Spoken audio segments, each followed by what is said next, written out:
In the age of the camera phone, we're starting to see a lot of videos of violence in our schools. And many times teachers are the target. Why is it happening, and how will your child's teacher respond? Or better yet, how can they respond? ABC-7's Josie Ortegon has more in tonight's special report. I think you see it more because it's social media. So if I have my phone, then I'm going to egg you on, right? Because it's good, it makes good YouTube or good Snapchat or Instagram, right? It's good video. T.I. Smith is a special education coach at Andrus High School. You be helping out you.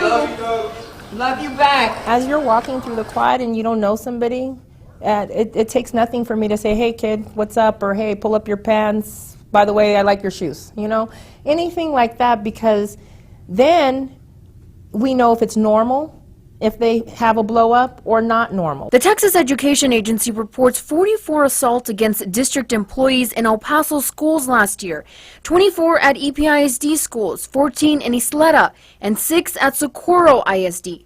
When a student attacks, teachers are advised not to fight back. In those instances, security is supposed to intervene immediately. Students face anything from suspension to expulsion. If a teacher is injured, criminal charges can be filed. Yes, that's entirely up to them. If they feel as if they were victimized in some manner or if they were harmed in some manner. Last year, 3 students were charged with assault on a public servant, including one who was involved in a fight that injured an Irvin High School administrator. Students say Assistant Principal Scott Gray was trying to break up a student fight when he was pushed to the ground, breaking his kneecap. We arrested the juvenile and he was processed into the juvenile probation department, and the case is still active and it's pending a trial at this point. Ross Moore with the El Paso chapter of the American Federation of Teachers says it's important to intervene before violence breaks out. You know, they just don't decide, I think I'm going to go punch the teacher. Something's wrong with that kid. Something's wrong in that kid's universe.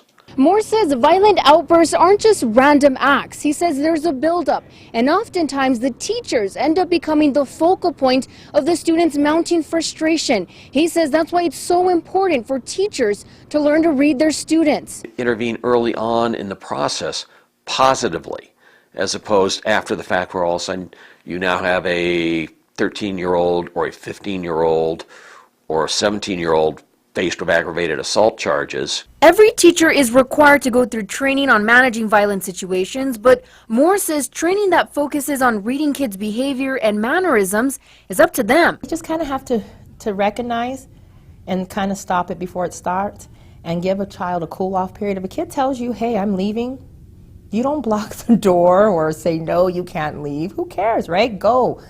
Please go, right? Calm down and let me call somebody and tell them that you're out there.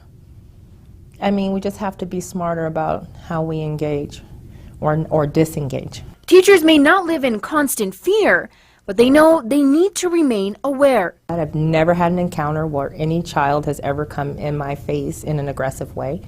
So no, there probably are teachers who are fearful.